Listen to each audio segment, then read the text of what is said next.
Red Rock Lanes in Las Vegas here for the title match of today's JBT event. Over in the handicap division, someone's going to win their first career title in the next 10 minutes as top seed April McDonnell is playing second seed Mason Snow. Thanks, Nick. April has to win this match by 28 pins in order to win it all. And as it stands, she's actually trailing Scratch a little bit here. If she spares this up, she'll be trailing by 11. So she's got a work cut out for her here in the last 3 frames. But you never know what happens in handicap. These matches can turn around quickly. You got 2 untested bowlers. Assume nothing. She's had trouble marking so far. We got 1, 2, 3 spares prior to this. There's spare number 4. Very good. It was a dogfight for the top spot today. She threw 229, 237, 211 in the semis to just barely sneak into that number 1 seed at plus 196. Mason right behind at 189, and he defeated Brendan Lindsay in the semifinal to get the chance to play McDonnell for the win here. That ball's got to roll up, and it's not going to, but she gets the washout out and leaves another makeable spare. Just fill these frames, you never know what's going to happen. Mason definitely excited to be in this position. He could freak out and double gutter, or he could strike out. You just don't know at that age.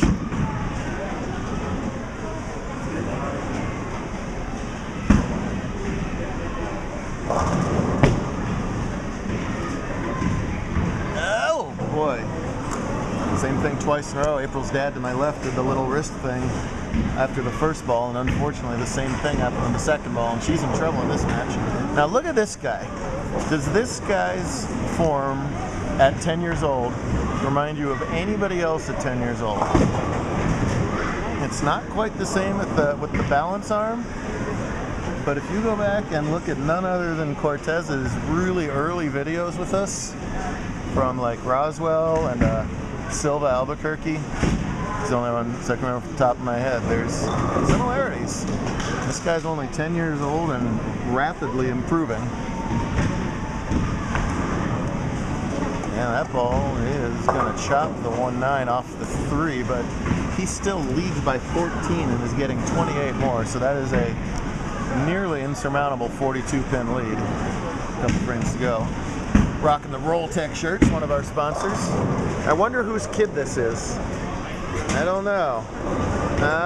I don't know. They might be related. I'm not sure.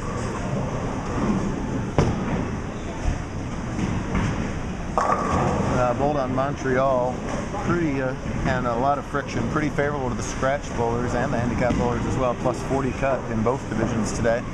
Lane's pretty burnt out by now, though. There is little to no oil in the track area at all. The scratch bowlers migrated way left to overcome that. That's not a trick that is in most bowlers' repertoire at this average level. So it can be a little bit flummoxed when lanes burn out this much. And another chop gives McDonnell just the faintest glimmer of hope here. She can strike out for 165, which would be a 37-pin margin of victory. So if she can find a way to strike in the 9th, 10th, and 11th, she would still force Snow to show up.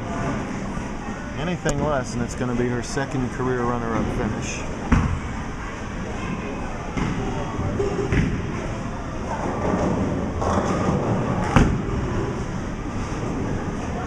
Gonna touch that head pin? No, not to be there. We have the second wry smile of the day, as Devlin was had the same look on his face a couple minutes ago over there playing Cortez. But let us look at the positives for this young lady. She got a lot of work over the summer, a lot of lessons with the great Wendy McPherson. I was talking with her and her dad before, and she said she's been bowling great in practice and just hadn't put it all together in a tournament yet, and boy did she today. A low game with handicap of 204, a high of 265. She's going to get second place, a big old plaque, a nice little check, get her in the Invitational at the end of the year. Lots and lots of positives to come out of a title match I know she'd want back.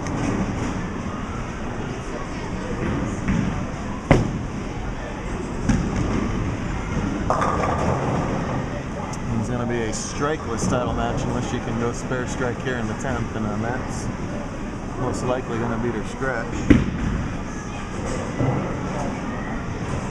Well, listen.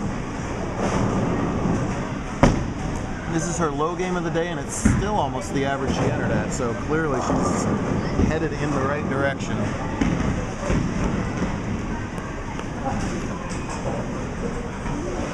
All right, practice is over. You ready to bowl now?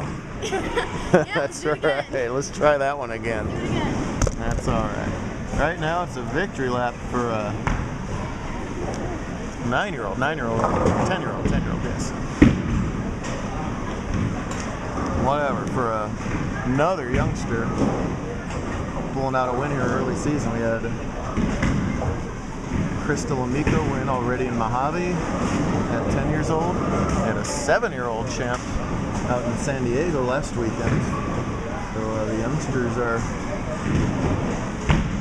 showing that when we say any age, any average, we mean it. Spare in the 10th for him as well.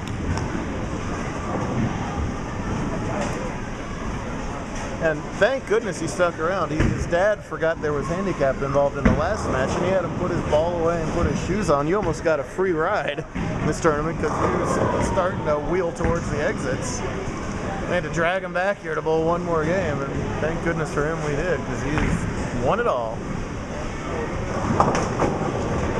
And that's how to win Powerball if he ever gets that far too.